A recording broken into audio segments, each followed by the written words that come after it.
नमस्कार। एस्ट्रो तक में आप सबका बहुत बहुत स्वागत है। बोलिए जय माता दी। इस बार की नवरात्रि में माँ दुर्गा की सवारी क्या है, किस वाहन पर सवार होकर माँ दुर्गा आ रही हैं और माँ दुर्गा के सवारी का क्या महत्व है, माँ दुर्गा की ये सवारी शुभ होगी कि अशुभ होगी, ऐसे सवाल बहुत सारे लोगों के मन में उठ रहे हैं। तो आपको बता दें कि इस बार नवरात्रि 3 अक्टूबर से शुरू हो रही है और ये 12 अक्टूबर तक चलेगी। 9 दिनों तक माँ दुर्गा की विशेष पूजा उपासना की जाएगी। 3 अक्टूबर को गुरुवार यानी बृहस्पतिवार का दिन है। दिन के आधार पर तय होता है कि माँ दुर्गा की सवारी क्या होगी। तो अगर नवरात्र की शुरुआत जो है बृहस्पतिवार या गुरुवार के दिन होती है तो माता रानी पालकी पर सवार होकर आती है। तो इस बार माता रानी की सवारी होगी पालकी, यानी माँ दुर्गा पालकी पर सवार होकर के इस बार आ रही हैं। लेकिन पालकी या डोली कह लीजिए, इस पर जब माँ दुर्गा सवार होकर के आती हैं तो इसे शुभ नहीं माना जाता है, इसे अच्छा संकेत नहीं माना जाता है। माता का वाहन संकेत करता है कि देश, दुनिया, समाज, प्रकृति, जीव जंतु, मनुष्य पर क्या प्रभाव होगा, ऐसे संकेत माँ दुर्गा के वाहन से मिलते हैं। तो जब माँ दुर्गा का वाहन पालकी होती है, पालकी पर सवार होकर के आती हैं तो संकेत अच्छा नहीं माना जाता है।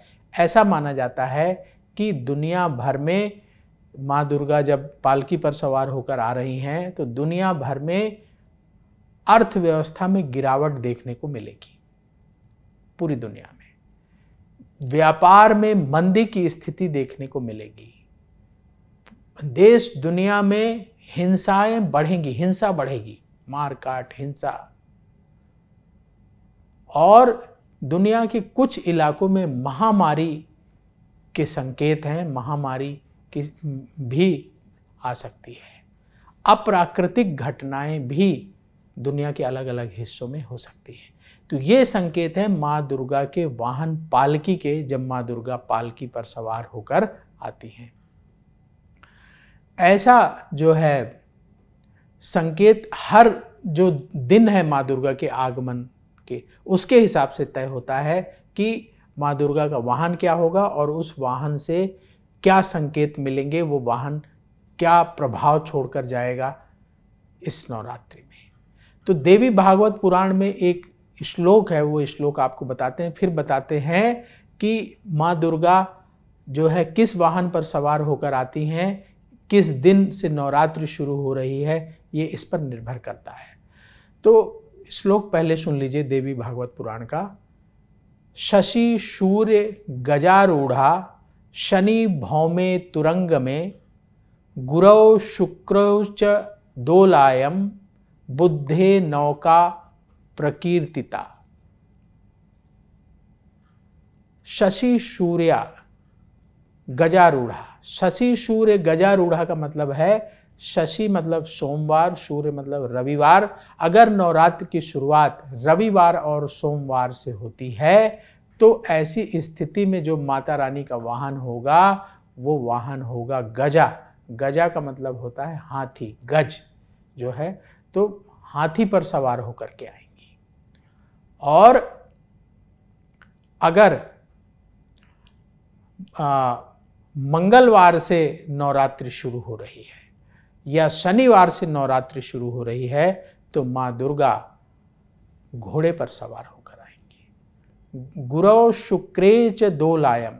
गुरुवार या शुक्रवार से नवरात्रि की शुरुआत हो रही है तो डोली पर, पालकी पर सवार होकर माँ दुर्गा आएंगी। तो इस बार गुरुवार से शुरुआत हो रही नवरात्रि की, तो माँ दुर्गा डोली पर सवार होकर आ रही हैं। बुद्धे नौका प्रकीर्तिता।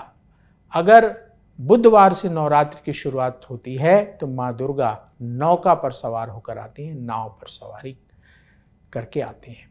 तो सप्ताह के ये जो 7 दिन हैं, जिस दिन से नवरात्रि की शुरुआत होती है उस हिसाब से माता रानी का वाहन तय होता है। तो हमने आपको बताया कि सोमवार और रविवार से नवरात्र की शुरुआत होने पर माँ हाथी पर सवार होकर आती हैं। शनिवार या मंगलवार से नवरात्र की शुरुआत होने पर माँ घोड़े पर सवार होकर आती हैं। गुरुवार और शुक्रवार से नवरात्र की शुरुआत होने पर माता रानी डोली या पालकी कह लीजिए पर सवार होकर आती हैं, और यदि नवरात्र की शुरुआत बुधवार से हो तो माता रानी का वाहन जो है नाव होता है, नाव पर सवार होकर आती हैं। और इन सभी वाहनों के अलग अलग संकेत होते हैं कि देश, दुनिया, प्रकृति, मनुष्य, जीव जंतुओं के लिए इनके संकेत कैसे रहेंगे। तो जैसे पालकी का हमने बता दिया, पालकी पर सवार होकर इस बार आ रही तो शुभ संकेत नहीं माना जाता। इसी तरह जब घोड़े पर सवार होकर आती हैं वो भी शुभ संकेत नहीं माना जाता। लेकिन जब माँ दुर्गा हाथी पर सवार होकर आती हैं तब बहुत शुभ माना जाता है। इसी तरीके से जब माँ दुर्गा नाव पर सवार होकर आती हैं तो बहुत शुभ माना जाता है। तो देवी भागवत पुराण के अनुसार ये श्लोक है और इसी से तय होता है कि माँ दुर्गा की सवारी क्या होगी और उसके संकेत क्या होंगे। तो अभी वक्त हो गया है आपसे विदा लेने का। एस्ट्रो तक पर आपको नवरात्र से जुड़ी, धर्म से जुड़ी, ज्योतिष से जुड़ी महत्वपूर्ण जानकारी मिलती रहेगी। देखते रहिए एस्ट्रो तक। बोलिए जय माँ दुर्गे। एस्ट्रो तक ऐप पर आपको मिलेगा भविष्य से जुड़े हर सवाल का जवाब। डाउनलोड कीजिए एस्ट्रो तक ऐप और चुटकी में जुड़िए इंडिया के बेस्ट एस्ट्रोलॉजर से।